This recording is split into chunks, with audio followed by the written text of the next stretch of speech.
Here with head coach Dwayne Dale from the Atoka Wampus Cats. First off, coach, that's got to be one of the crazier games I know I've covered. Well, not very good defense, I can say that.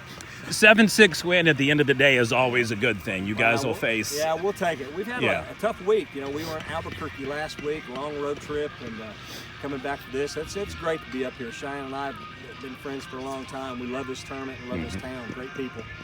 It's a nice adage for Oklahoma. I was saying before the game that Oklahoma is one of the few states where we still do national anthems. We do standing ovations. The kids pray before the game. They pray with each other. They shake hands after. Yeah.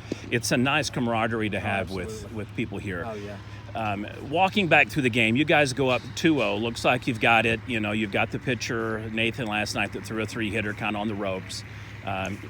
Coach Graham makes a little turn, brings in another pitcher, then they go up 3-2. What were you telling the boys after kind of a role reversal like that? Well, you know, with a team like Cheyenne, he's going to bunt the ball a lot. They run the bases well. You got to make sure things don't implode on you. You know, 2 runs can lead to 8, and that happened to us up here last year. We got run ruled by him. And Oklahoma baseball is different. You know, a lot of places you can go play and say, well, at A school playing a 3A, hey, we don't take stuff like that for granted. We know these guys play A ball, fall ball, and play great people. So a win against Cheyenne and Amber Pocasset's a big win for us, whether it's A, 2A, or 3A. They're good people, good baseball. So we'll take it, whether it's 1 run or 10. One phrase I hear a lot with teams that play spring and fall ball is they out-baseball teams. Absolutely. You know, they play 10 and a half, 11 months out of the year. You bet. They get double the cuts we get, double the swings, double the pitches, double the ground balls. So when you're playing a fall baseball school, it's your hands are kind of handcuffed a little bit. The 6th inning ended up being very crucial. It was one of those things to where you guys, you got a runner on with the single, and then shortstop just missed the throw at first. The foot came off. It gave you life. Yeah. A second out gave you another opportunity for kind of a wild throw. And then you guys got 5 runs, just like almost like an avalanche. Well, it's probably not my traditional baseball to have big bats and try to win with the bats. I'm more pitching defense. This group likes to hit, and they take a lot of pride in scoring runs, and sometimes it's hard for me to think, that you're going to try to win one like that in the 6th or 7th inning, but it happens. And we're just trying to get better defensively. We make a lot of mistakes behind the plate. We've got a young man back there that's working real hard. He's got a great arm, has a little trouble in the dirt, but he does a great job for us. Handles our pitchers real well. We're pretty young on the staff. We threw a sophomore yesterday. This was a sophomore today, and we're throwing a junior tomorrow. So, we're pretty young on the mound, but these kids have done a great job. I've been here this is my 3rd season. I think 2 years before I got here, I think they won 5 games in 2 years. Wow. So for us to be where we're at, it's really good. These kids have bought in to everything Trevor Cook and I do. Whether we do it right or not, I don't know. These kids don't know it. They've bought in, so we're real proud of them. Well, you're definitely doing something right. This game was a very unique game.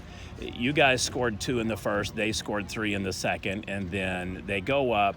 You get 5 runs in the 6th. They get 4, you get in the top of the 7th. You got it, and then they got 4. Yeah. Boy, it just literally put you on your edge. You didn't know what was going to happen. The middle part was pretty good pitching, pretty good defense. At the end, I don't know. It's you never know about this game. You don't take anything for granted.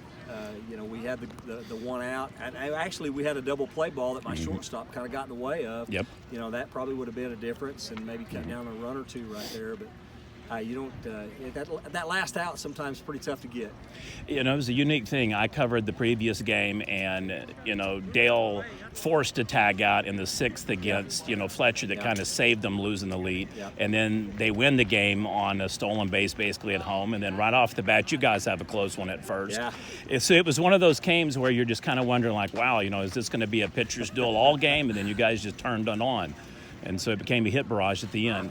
One final thing I wanted to cover, because a lot of people aren't familiar with this, but Atoka has undergone a massive expansion project and renovation, new schools. Tell us a little bit about your building project. When I came, this is actually my 2nd time at Atoka. I went from Atoka the first time. I was there in the late 90s, and we had a couple kids get drafted in the 99 season, went to the state tournament then, went again in 2000. And I left and went to Tushka. In between that time, everything kind of athletically, baseball-wise, kind of fell apart, but their basketball was really strong. And Jay McAdams was hired as a superintendent, and he took on a project to try to build a new football stadium. And it's state-of-the-art. I mean, it's AstroTurf. It's a great track. We have a really good track program, and everybody's real gracious about it. I mean, we go over there anytime they let us use the turf when it's raining, so we can take our infield and outfield. We never miss a practice, and we've probably put about, I'd say, close to 175,000 in our baseball field. Bleachers, cover, the works, and the interior of the grass and dirt. So it's not just the football that's getting a makeover. Our school is really, really nice. The elementary building's only about 3 or 4 years old. So yeah, we're doing a great job, just a great job in the community, and everybody's proud. You see a lot of people at every ball game, whether it's baseball, basketball, or football. The entire community's involved in this turnaround.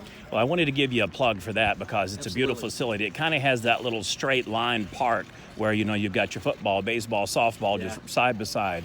Very similar to what Lindsay's doing now.